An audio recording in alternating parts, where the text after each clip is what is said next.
Hello and welcome. I hope you enjoy watching my process. Today, I'm decorating flowers. I'm happy that I was able to finish this video by the end of the month. I kind of wish that I finished this last week though, but the week after Mother's Day, I first had to finish 2 other videos before I started this one. And right off the bat, I have to say that I love the cookie designs that were chosen for this set. Some are really simple, like this flower, and the others had just enough complexity to them. Now for this, I started off with the new style of piping I've been doing for these type of flowers, which I've been piping each petal separate, which allows me to flood each section all at the same time without having to wait for anything to dry. I also like how this technique allows you to see all the connecting points leading into the center. Then that lets me easily pipe this next part of the design, which means I'm going to be able to freehand these swirls. Well, not because of the separate petals that I have flooded. What I meant is that these swirls are easy and repeatable, so I don't need to trace any template as a guide. Well, I hope these sentences make sense to you. I feel as that was a rambling mess of a sentence structure. Well, I'm not going back to fix that. On to the next part. Now with the number 59 piping tip, which because it has this dip in the metal, it allows the icing to curve more. Of course, the effect is going to be more noticeable if I put waves to the petal, which you get by moving your hand up and down a bit without letting go of the icing as you make your petal. But first, generally when piping flowers, you start with the thin point of the metal tip facing up and out at an angle as you keep a steady squeeze on your piping bag and use your hand to control the direction of the petals. So this design is going to be a little bit simple. Well, the beginning is. But after I flood this oval pink, that's when I'll pipe this really pretty picture on top. Well, of course, that's after the base completely dries. So on to putting this cookie into my dehydrator to speed up the process. And as I leave that in there for about 20 minutes, plus about 10 minutes to cool down after, I'll work on some other cookie designs that I've been working on this week.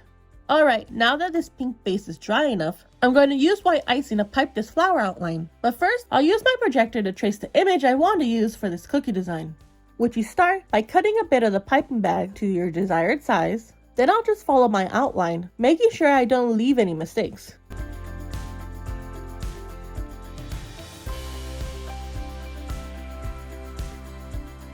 I made a mistake. I shouldn't have called it. I kind of cursed myself there. But I didn't like how that turned out though. So I have to make sure that I scrape away all the icing so that it doesn't leave a rough white texture when it dries. Anyways, now I'm moving on to the rest of the drawing, which is just this budding flower, some leaves on the other side, and then this other blooming flower at the top. So, random fact before I finish this cookie design, I actually ended up wrapping these cookies with ribbon bags I mean, like the ribbons on top of the bag. Of course, I forgot to take photos so I could show you guys how cute that turned out. But why did I mention this? Well, because it's so rare for me to use any type of ribbon for wrapping, so I just had to bring it up.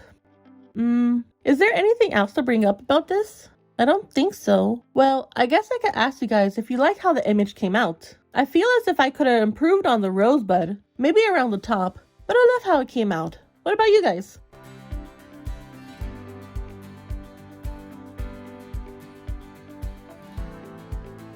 Alright, here's the last recording that I have for this set, which I'm starting off with outlining this vase with a light blue shade to be able to imitate glass, which I usually tend to use a shade of navy blue, but I wanted a softer shade for this cookie to be able to tie into the set.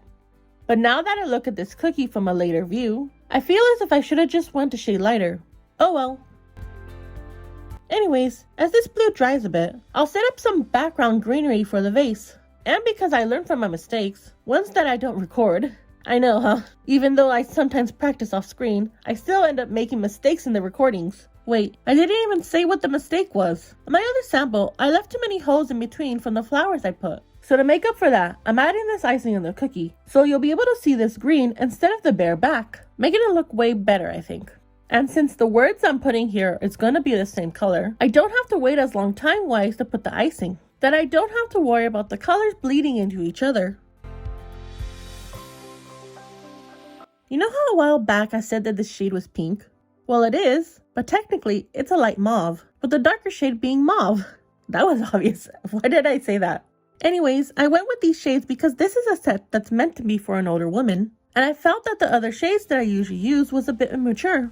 And for this piping tip that I'm using here, it's the same as the one I use for all the other flowers in this set, which is the number 59 piping tip. Well, that was a random fact, I guess. It was on my script list, so I had to say it. Now here I was going to pipe the same type of flower in this corner, but I had to pivot to a regular 5-petal instead of the last 2 flowers that I did, because I ended up taking more space than I wanted to. Well, it did end up complementing the look of the rest of the flowers. Well, this is another mistake. I should have just made sure that I actually made the petals meet in the middle, but I thought I was just going to make one big dot for the center, so I didn't bother. But since I made a few of the holes too big, I had to switch to this method instead of what I wanted, so I ended up filling the holes and then added dots instead. Now all that's left are these crinkle leaves that I've noticed has been slowly taking over any greenery that I've been doing for the past few years. But anyways, these recordings are done.